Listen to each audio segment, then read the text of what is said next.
Well, good morning, everyone. Thomas Montgomery with IIMFL and Smart Money Alliance. It's a beautiful Monday morning, Columbus Day, October 12th, 2020. It's 7:59 a.m. Central, and we get together most weekdays at this time on the same Zoom link for training and support of our distribution partners. We have affiliates as distribution partners.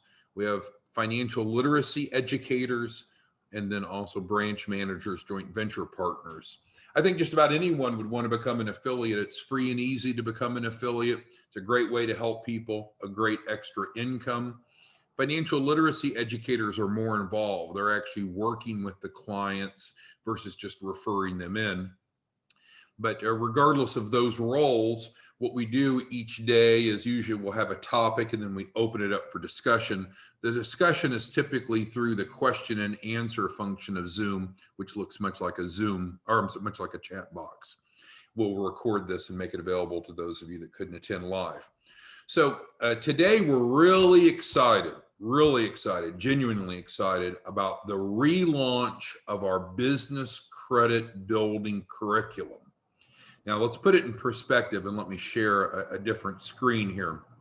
So this is not a new offering to the marketplace, nor are we changing anything other than the fact that we're going to do something that we've been doing, but we're going to do it much better in a much more structured and accountable way. So well, let's step back. So business credit, why would a small business owner care about business credit? Couple reasons, right? It's a source of capital that can be separate from your personal credit. So that's valuable. Secondly, what you and I know is that if you do nothing about your business credit, you'll typically have a failing score. So that's bad. Doing nothing is usually not a good option. And then also, business credit is publicly available. You can pull a business credit report on any company across the country without their permission. It's much different than personal credit. So business credit's publicly visible. It's another source of capital, and it usually starts out bad. So those are three really good reasons that every small business owner should be focused on optimizing their business credit score. Now, is it great to have good hopefully I said business credit. Is it good to also have good personal credit? Of course. But what we're talking about right now is business credit. So even if you're not looking to go after a capital raise, you should still strive to have a very strong business credit profile. We know that increasingly a number of larger entities, like if you want to get a government contract, with Amazon and others, increasingly they are pulling business credit scores to evaluate the credibility of a business to work with as a vendor. So how does someone access the business credit building curriculum? It is through the Access to Capital program. Nothing here has changed. This is the same page, the same place it has been. Not a word has changed. And we've always talked about business credit, but now we've gotten to the point that we realize that there's some opportunities to tweak the process, which we're going to go through in detail, and provide a quicker result for participants. And it's going to be, I think, a significant magnet for you to attract more clients as a distribution partner, more clients who want to go through the Access to Capital program. Again, some people will want to build business credit because they have bad personal credit and the personal credit does not make them credible enough to access capital. Others, separate from their personal credit situation, just realize it's a smart thing to do. So point number one, nothing has changed in the Access to Capital program in terms of how clients enroll. There's no upfront cost, how you're paid. This was always one of the 4 weekly lessons that we went through, lesson 2. Now we're just doing a more thorough, more in-depth job. So let's flip over to the email that I sent out. And this is the new email that we'll send out to clients, prompting them, let me make it clear, that we'll send to Access to Capital clients to prompt them to begin the business credit build process. There are several nuances that's very important that you understand. We want to be transparent. We want to be, we want to set realistic expectations. So if you'll stay focused with me here for a couple minutes, it's important. Number one, different sources of capital have different underwriting criteria. We talk about that consistently. That's something that should be ingrained in your head as well, because ultimately small businesses will ask you, well, do I qualify, or how long will it take, or how much money will I get? And of course, we all know, well, we have to figure out what source of capital, source or sources is best for you. And then we have to meet the underwriting criteria. So building business credit is not an exception to that. It has a different set of criteria, but we must meet the criteria. Now, the good news is we can typically meet that criteria very quickly and start seeing results within 30 days, which I'm going to show you specifically in a moment. So this is, again, the email that we'll send out to prompt Access to Capital clients to say, hey, let's start your business credit build. Going forward, when they get to week 2, that's when we're going to be triggering this. But certainly, we didn't have this in place before today, October 12th, 2020. So we can go back to the prior clients, or if you have a client that you think would be a good fit for this, let us know. Now, there are prerequisites. So we're not charging them something extra. It's not like a prerequisite, send us some money. It's a prerequisite that you have to meet credibility, certain credibility standards, or you won't be successful in building business credit. So we have them start by getting engaged and building their financial literacy. So they need to watch the YouTube training video, and that is the same lesson that we talk about in the Access to Capital week 2. So it's not a different video. And then there's the participant guide that goes into some detail, kind of a checklist format. So this is not something different or new. We're just emphasizing, hey, make sure that you've gone through this lesson, because you need to understand what this is about.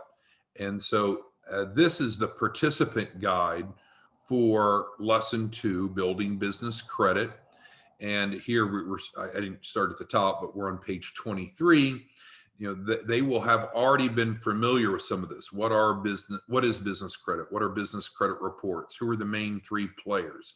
So again, they can have read this, and then also we address this in the YouTube video. And with that being said, we just give them an overview of business credit that they need to be aware of, and the key players. So before they start working with our business credit manager, she's going to be asking, hey, have you watched the video, and have you reviewed the participants guide? Because if not, we're not going to have enough time with the volume that we're doing. An aside, I think we're finally back on track to hit $1 million this month. Back before the pandemic, we're $1 million monthly gross income business, which was great. Pandemic hit us just like a lot of businesses. So we're back to being on track for that, I believe, this month in October. So we want to provide great hand-holding, great experience for the clients. I'll show you that and defend you that more here in a moment. But with that being said, they have to take some responsibilities themselves. And so they need to watch the training video, looked at the guide like I just showed you a couple pages of, and then they also need to be aware of the 27 mistakes. So we provide them a hyperlink. I will tell you now, this is an embedded video when they first start the Access to Capital curriculum. But for instance, you typically cannot build business credit if you don't have a business address. So if you work from home in your pajamas, that's fine. No one's judging you. But that would not make you a good candidate for building business credit. You need to have a business address. Now you can go out and lease a building like we do. We lease a floor of a building, not the whole building. You can lease a space, you can get a virtual office. But if we don't have what's considered a commercial address, then we probably shouldn't be wasting our time or the client's time trying to build business credit. So those are decisions they have to make. And just like SBA loans or anything else, different sources of capital have different underwriting criteria. So what we're trying to do here before we get started is make sure they understand, here are the prerequisites. If you don't meet these criteria and or you're not willing to meet the criteria, then don't try to build business credit because it's very unlikely to be successful. So it's just truth. They may like it, they may dislike it in terms of fact, but it's just truth. So those are the prerequisites we hit them with first. Once they've reviewed those, then we want to get them scheduled. And our approach to managing clients going through the business credit curriculum is to have weekly scheduled Calendly appointments for 4 weeks.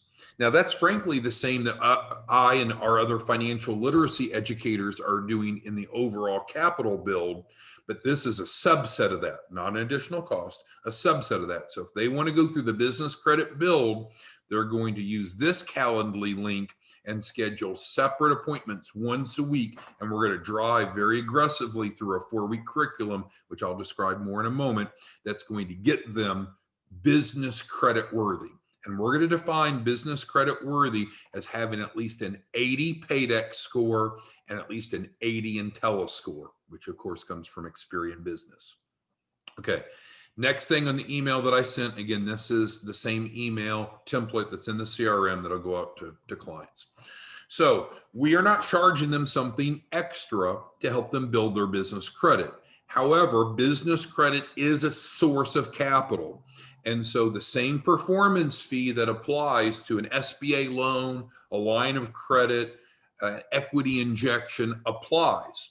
So, because the performance fee applies across all sources of capital. As many of you know, we have a standardized and very low performance fee for access to capital clients. It's 6%. Easy to defend, right? Anyone that's ever bought or sold a home knows that that's a 6% is normal in the real estate market. It's frankly inapplicable to what we do, but it's a good analogy. It helps people say, oh, okay, I see that there's going to be a 6% fee for getting professional assistance in accomplishing this. So they need to understand that they're going to have a performance fee. So even if it, and when we start building business credit, understand it goes through multiple tranches. The first thing that we're going to do is help them build 5 net 30 trade lines that report. Well, why would you do that? Because we have to create a foundation of creditworthiness before we move on and move up to more elaborate types of business credit. That's just the way that it works. So with that being said, they need to know about 2 costs. Number 1, the performance fee will apply, which gets you paid as well, right? If you're a joint venture partner or a branch manager, you're making half of that. You're making 3 points of the capital raise. And if you're an affiliate, you're making 1%, and we pay that out 3 levels deep. So you have overrides.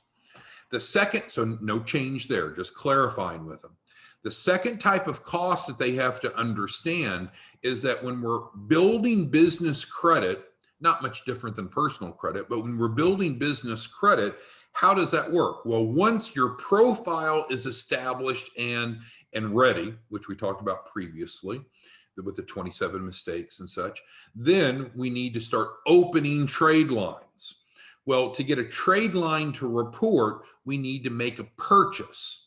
And it has to, of course, be from a vendor that reports to the appropriate bureau. So we're going to help them open initially within the first month. In most cases, that's the plan. And I'll talk more about the timeline in a moment. We're going to help them open their first 5 trade lines in the first 30 days. So what does that mean? They're going to need to make a purchase from that. And so they're not paying us. For instance, Home Depot is one of the recommended initial net 30 accounts. I have a Home Depot card here in my wallet as I sit talking to you. So I can go into any Home Depot across the country or online, and I forget what my credit limit is, 17,000 or something. So I can go buy a washer and dryer, or I can buy something as small as a bag of a box of trash bags. But what Home Depot and these other vendors won't do is typically, if you don't pay at least, if you don't buy at least a $50 qualifying purchase, then usually they won't trigger reporting.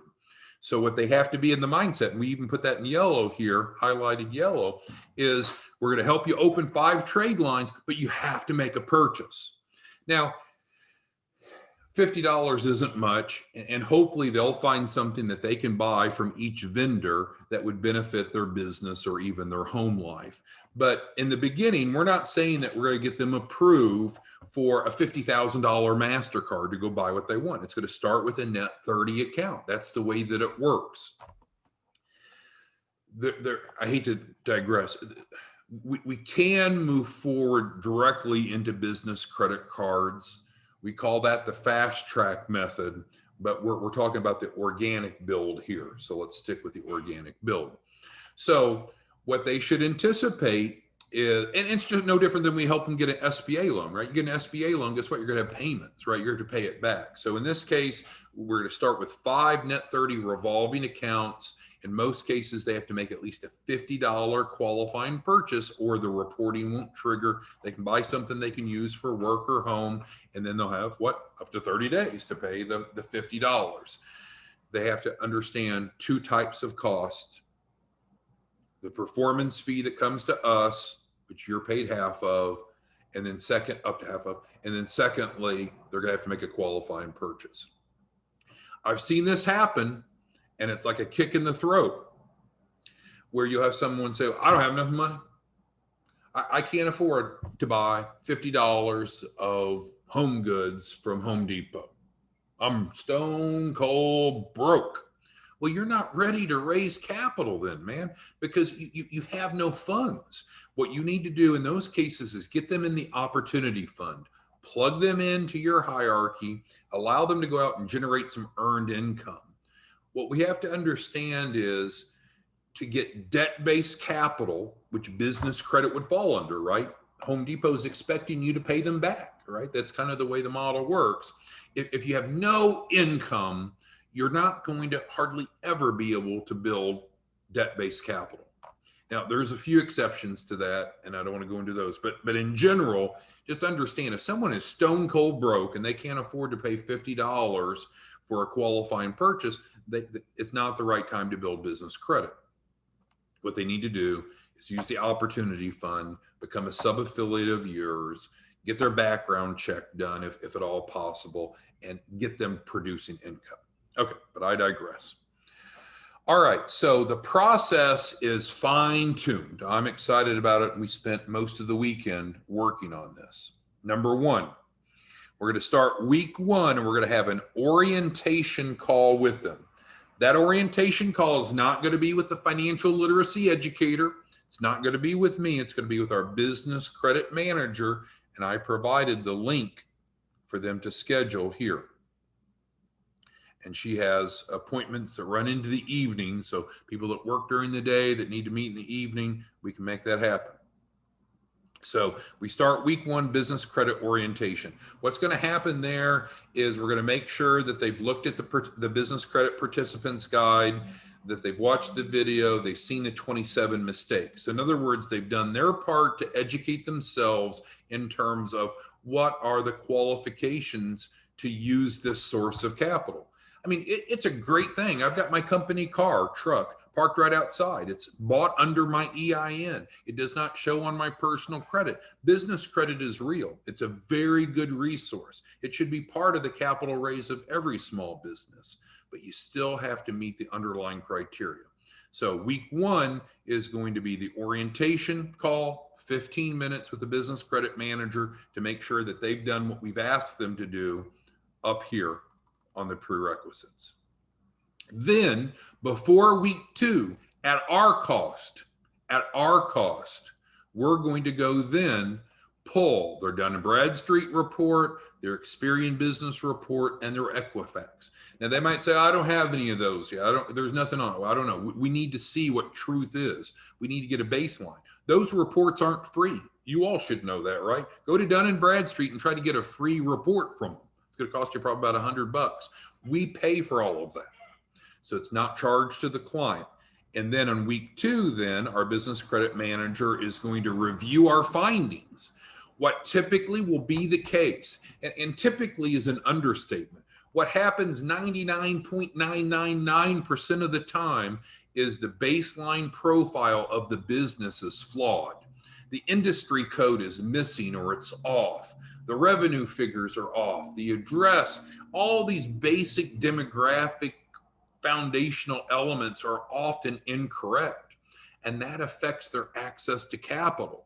So we will have reviewed the report prior to week 2, and then we're going to advise them, here are the things that need to change, and we're going to show them how to go and update those. Very valuable. Week 3 then, assuming that they've gone and fixed their profiles as we've advised them to do, now we're ready to start the business credit build. Understand this is a process, right?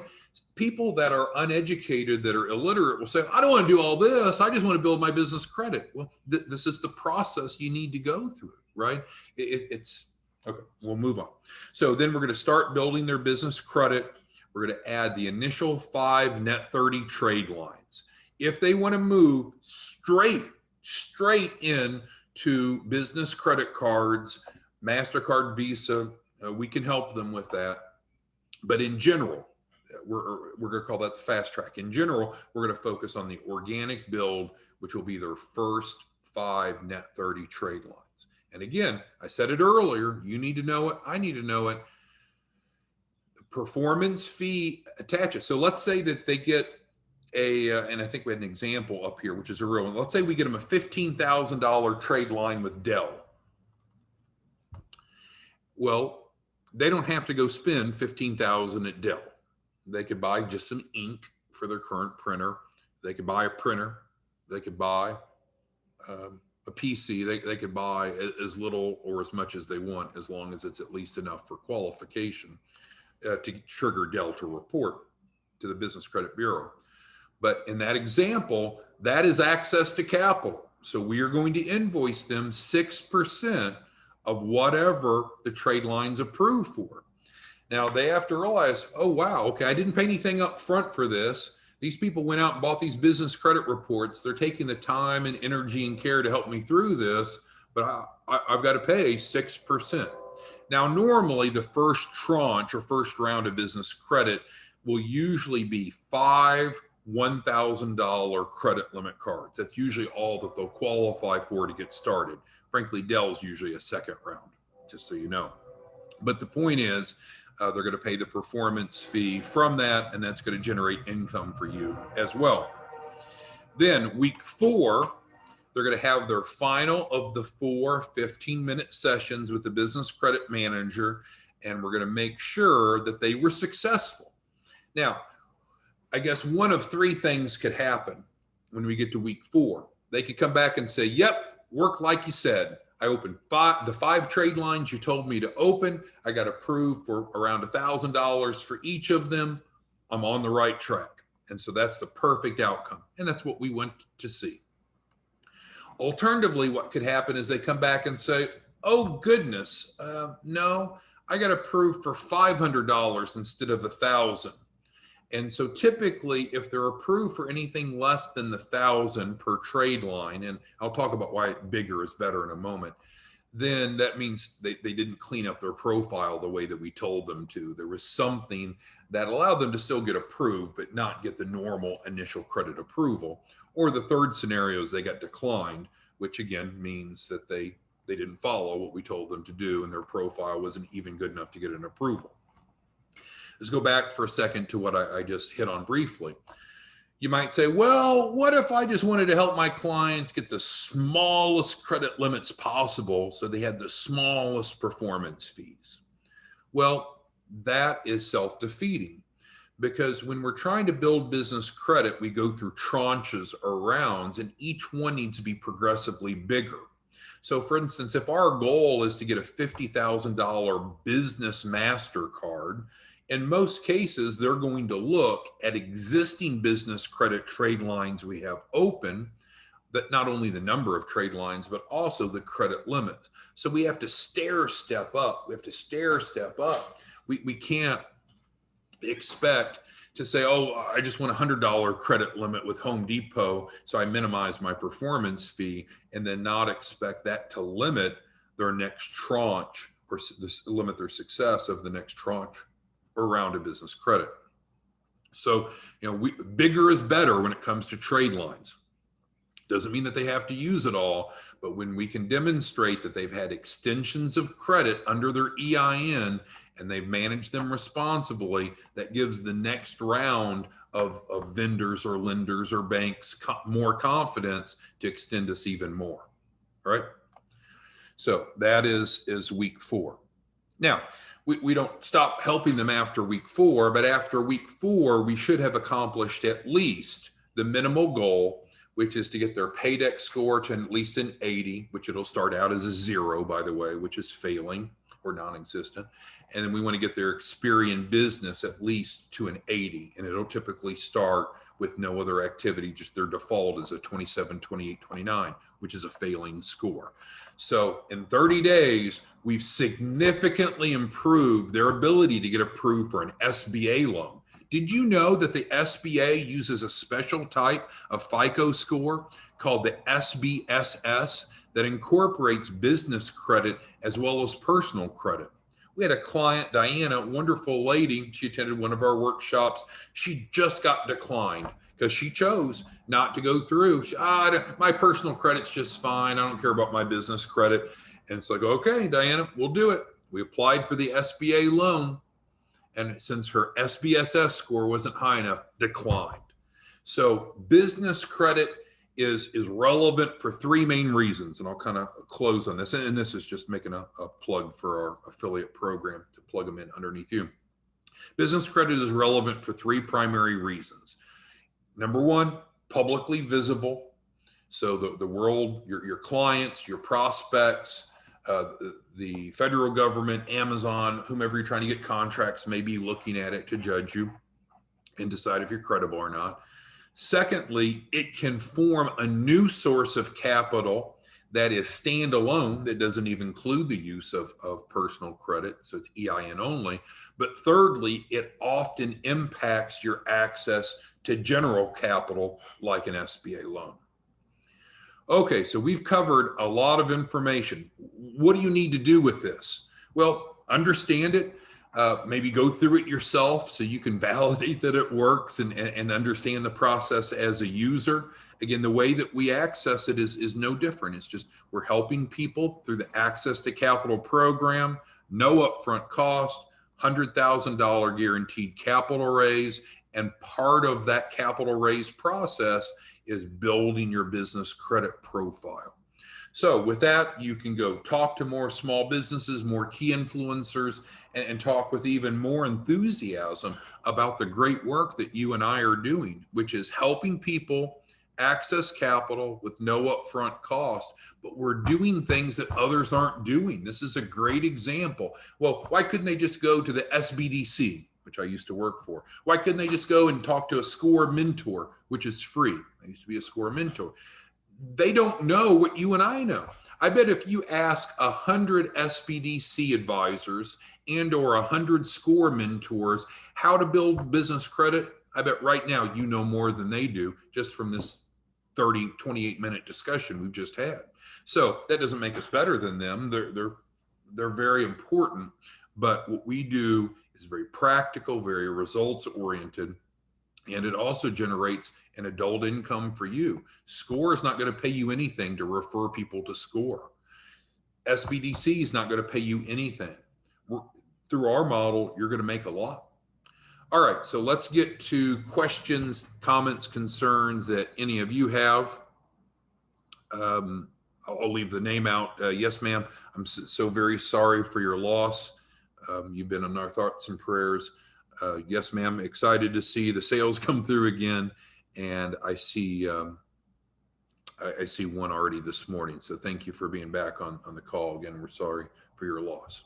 Okay, next up, Peter. Peter asked, do clients that applied for the program last week? Yes, yeah. So keep in mind, what we're talking about here is part of the curriculum that has existed in Access to Capital in week 2.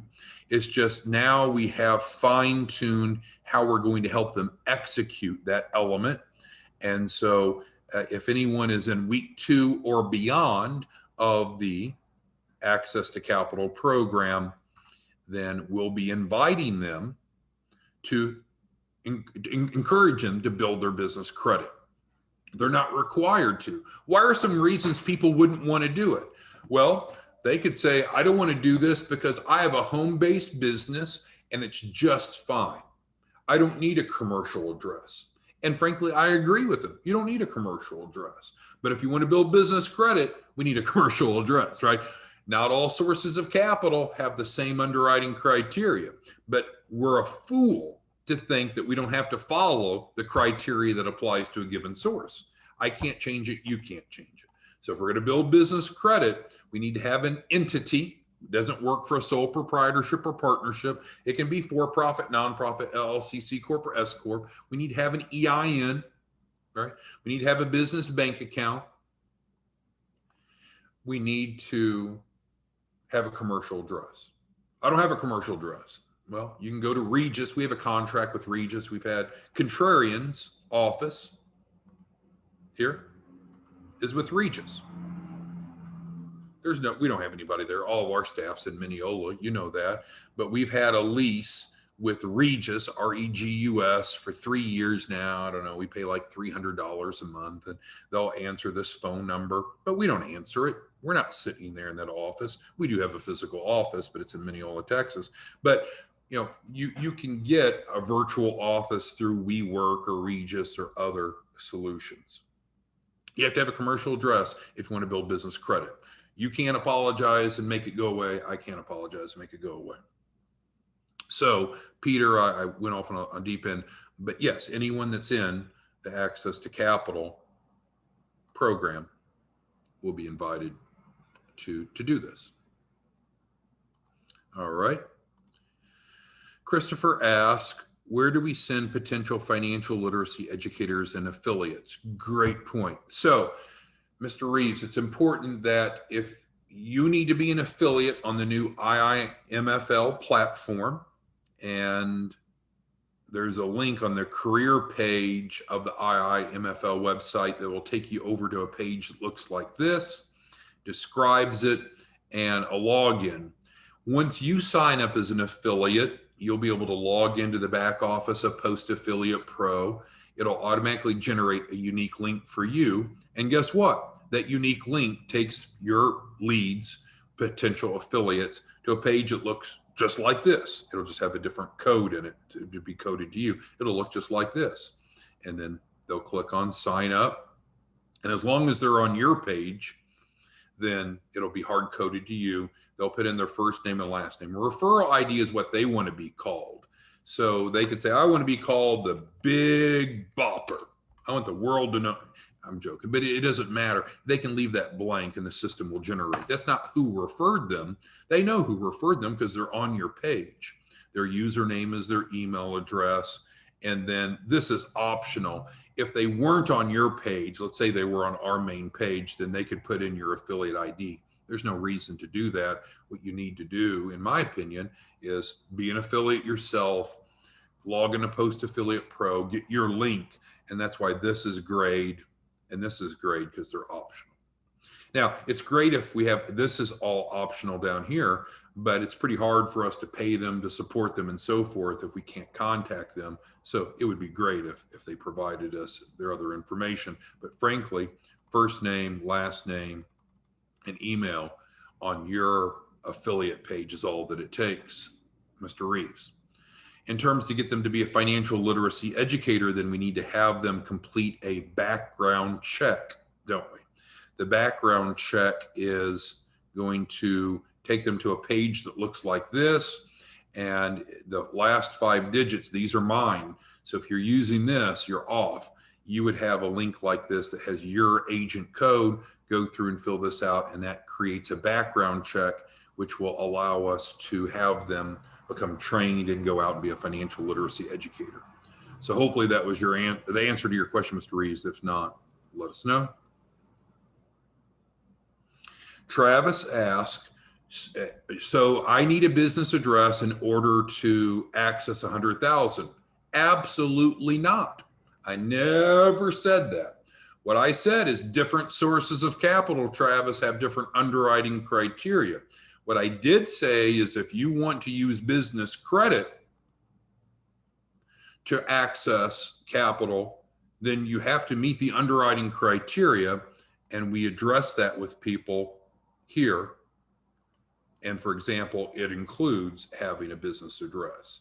So be so careful, Travis, and everyone else. Don't take what I say and then extrapolate it out to all circumstances. Do you need a business address for an SBA loan? Not necessarily. Do you need a business address to build business credit? Absolutely. See the difference? Okay. Chandra asks, with building business credit, what is the turnaround time for payment of our services under that scope of work? Okay. Well, as a referral source, you don't have any work to do. So regardless if you're an affiliate or like yourself, Chandra, a financial literacy educator, you don't help them with this 4-week process. We have a business credit manager, a full-time W-2 employee that sits here in our office that does this. So that's not your responsibility. And we should be able to complete the 4-week process in about 4 weeks, in about a month. And then we'll bill them for the performance fee for that round of capital raise, and then we'll be able to pay you. So hopefully that answered your question. There's no additional work for you. There is additional pay, and the pay comes after we earn the performance fee. Let me know, Chandra, if that didn't answer your question. Vernier says, excellent. COVID's affected your family. I'm so sorry about that. I know it's impacting a lot of people, and I'm sorry for your hardship. Yep. And I think this is great. I think some people will enroll in the Access to Capital program just for business credit. We get more, frankly, we get more leads every day, people just inquiring off of business credit than any other specific term or phrase. So I think you'll all do very well. And so again, business credit building is not a separate program. It's through this, but it's an embedded element, and we guarantee them at least $100,000 capital raise, right? So welcome back, Rainier. I was worried about you. Kwong asked a really good question. He's like, well, I don't have a business address. How do I change it? Well, first, you will need to come up with a business address. And we're going to actually call it a commercial address, just so we're all using the same term. It doesn't have to be a freestanding business, but it needs to be coded as a commercial address. Are there any exceptions to that? Yes, if you have a farm, right? Your farm is probably going to have not a commercial address, I understand. But in general, Kwong's asking, how do you change it? Well, first you come up with a commercial address that you can use, and then you need to notify the IRS and update it. You need to notify the state and update it. You need to notify the bank, and then our business credit manager will help you update Dun & Bradstreet and Experian Business, because chances are they won't know that you changed your address. Thank you, Kwong, for asking. Yes, Rainier, it is. And I didn't make this clear enough. So this is available as well to our Capital Ready 2.0 clients. Let me flip back over. It's just not applicable to anyone that's just in the 4-week curriculum. Because in the 4-week curriculum as a standalone, like the small business certification, or some of you have enrolled people in the entrepreneurship program, that's valuable, that's great. But that doesn't include the one-on-one hand-holding to raise capital. That is building their package. So if they're in Capital Ready 2.0, SBA Express, and or Access to Capital, then they're eligible. Thank you, Rainier, for pointing that out. I didn't mean to leave those others out. Even though you might have been an affiliate off of a prior structure that doesn't count now, we need to definitely get set up to be an affiliate through IIMFL. And we can go to the IIMFL website. We can go to the career page, and we can see there's some good YouTube videos there, but right here, it's free and easy to become an affiliate, get started. Thank you, Toussaint, for asking.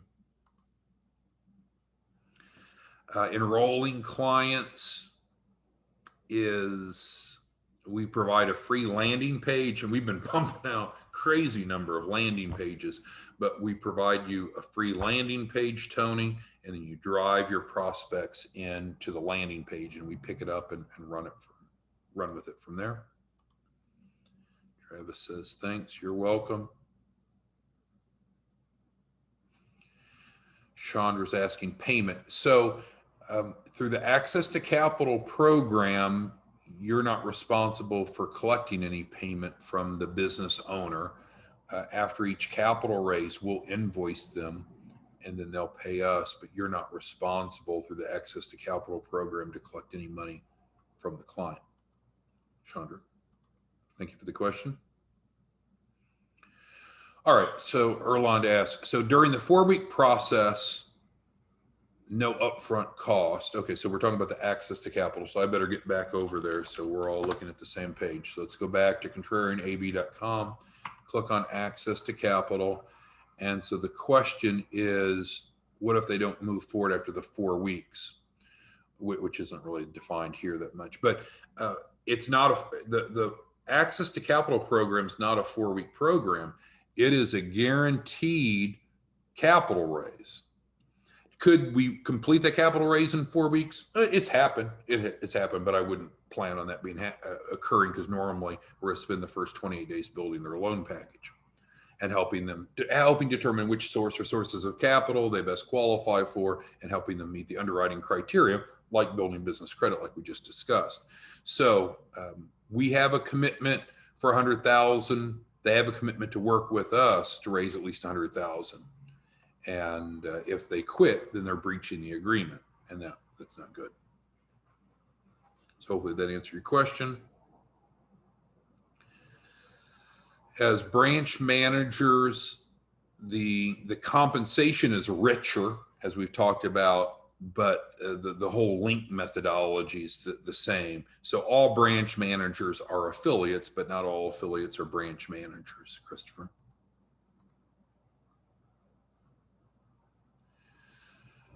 Okay, so Annette has a business where she charges for business credit in tier 1, tier 2, and tier 3.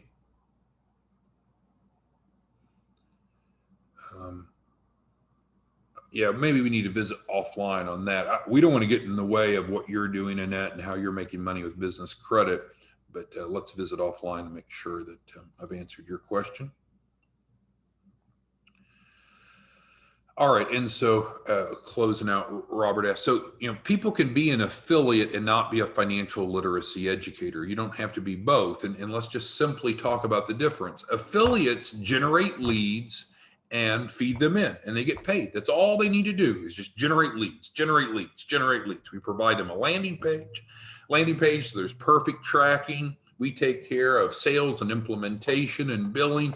Affiliates just get paid for generating leads. It's a beautiful thing. And that's really what affiliate marketing means. In contrast, a financial literacy educator is becoming the mentor of the client, working with them through the 4-week program. Not talking about the 4 weeks of the business credit build that we just talked about, but not this, but the 4 weeks of building their loan package out. And so, Robert, you need to decide, do you want to mentor clients and work with them? If so, you need to be a financial literacy educator in good standing, or you can just be a referral source and we will assign those people to another financial literacy educator that will do the work that you don't want to do. It's up to you. You control it. So what program is free 4-week program help you create business packet? Well, we've been talking about the Access to Capital program, $100,000 guarantee. It does start with the 4-week loan package building. That's correct. But Erland, it doesn't stop there. We actually move forward and help them, and we're contractually required to help them raise at least $100,000.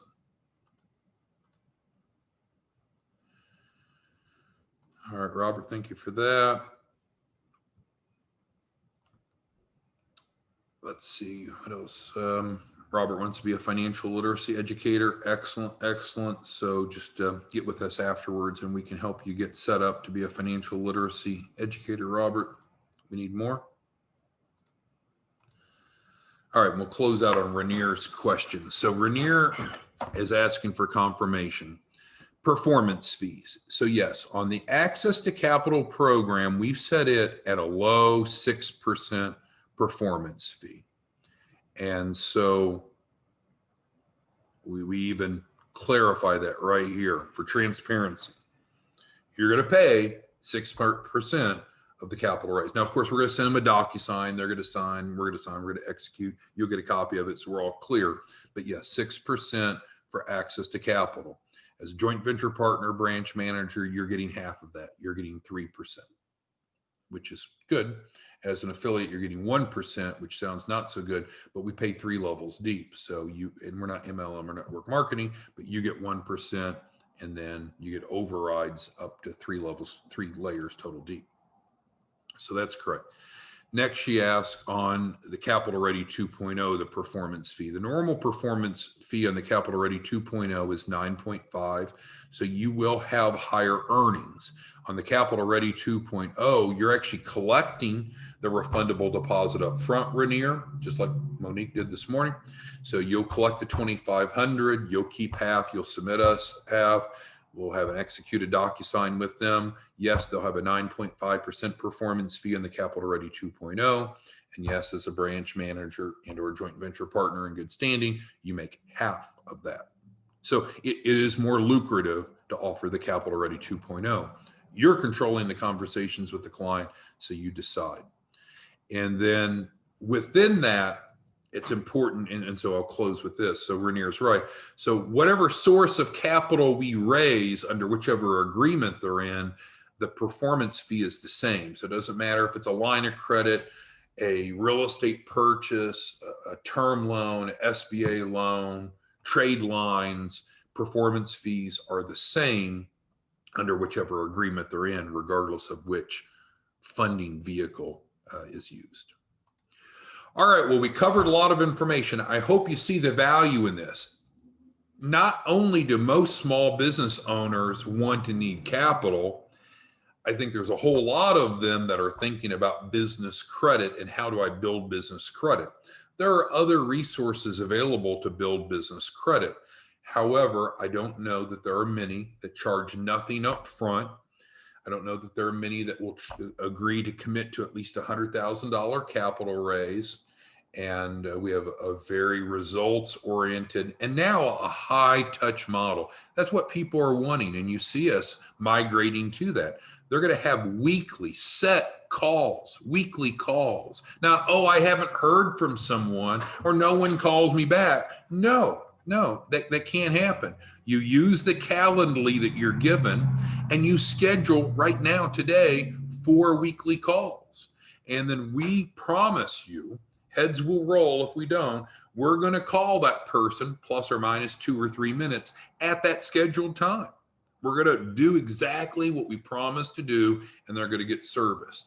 And so with that and this pricing model, with this guarantee and no upfront costs, I really believe it's a home run. Thank you for your time. We'll get back tomorrow morning, and have a great day. Bye-bye.